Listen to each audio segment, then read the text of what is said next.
নমস্কার বন্ধুরা, lemon cooking চ্যানেলে একটা রেসিপি নিয়ে চলে এলাম। ওখানে আলু আছে কাটা, পেঁয়াজ আছে, ক্যাপসিকাম, এখানে মাশরুমগুলোকে টুকরো টুকরো করে নিয়েছি, সামান্য বয়েল করে নিয়ে আজকে একটু মাশরুমের একটা রেসিপি করবো। তা তোমরা সঙ্গে থাকো, দেখো কিভাবে আমি এই রেসিপিটা করি। কড়াটা বসিয়ে দিচ্ছি, তেলও দিয়ে দিয়েছি। তেলটা গরম হয়ে গেলে আমি প্রথমে ডুমো করে যে আলু কেটে রেখেছিলাম সেগুলোকে দিয়ে দেব।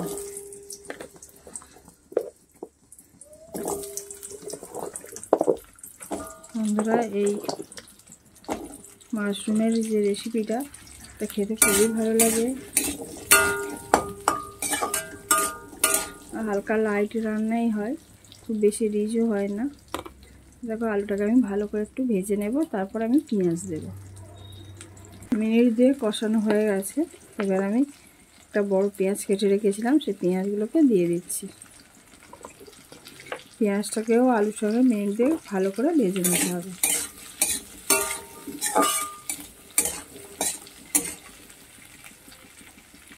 দেখো এখানে আলুটা ভাজা হয়ে গেছে, ভালো করে ভাজা পরে সরু সরু ক্যাপসিকাম কুচি রেখেছিলাম, এবার সেগুলোকে দিয়ে দিচ্ছি। মিনিট দেখ আরও এই আলুর সঙ্গে আমি ক্যাপসিকামটাকে ভালো করে ভেজে নেব।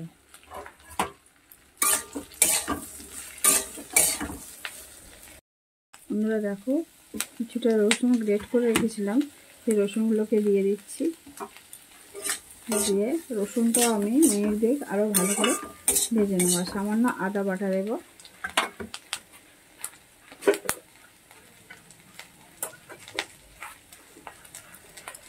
আদা বাটা দিয়ে দিলাম সামান্য, দিয়ে আর মিনিট দিয়ে কষিয়ে নেব। তারপর আমি হলুদ দেব। দেখো এবার মাশরুমগুলোকে দিয়ে দিচ্ছি, হালকা বয়েল করা ছিল।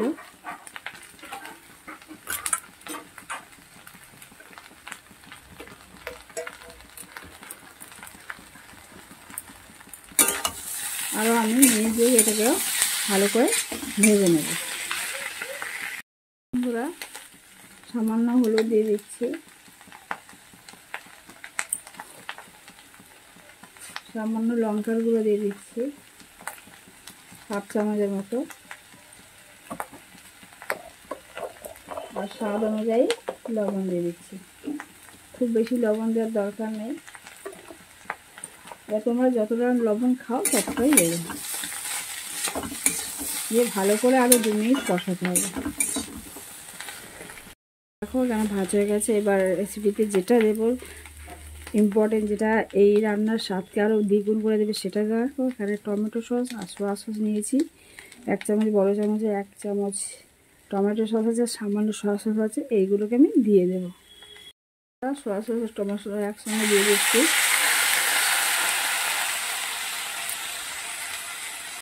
এবার দেখো ভালো করে নেড়ে চেড়ে নিতে হবে। আরও মিনিট দিয়ে চাপা দিয়ে স্টিমে রাখলেই হয়ে যাবে আমাদের এই মাশরুমের রেসিপিটা।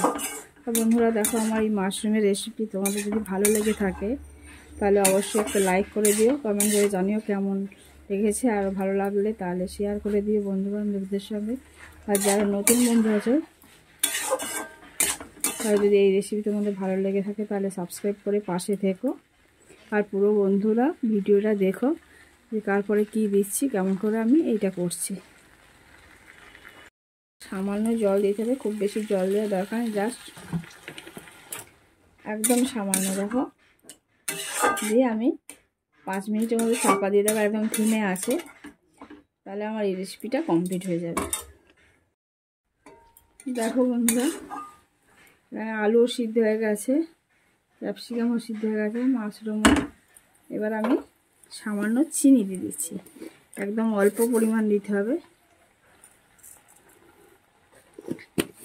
দিয়ে আমি আরও 1 মিনিট চাপা দিয়ে রেখে দেবো, দিলে কমপ্লিট হয়ে যাবে আমার এই রেসিপি। দেখো আমি অফ করে দিয়েছি, হয়ে গেছে। দেখো হয়ে গেছে, আমি নামিয়ে নিচ্ছি। আজকে আমার মাশরুমের রেসিপি এই পর্যন্ত।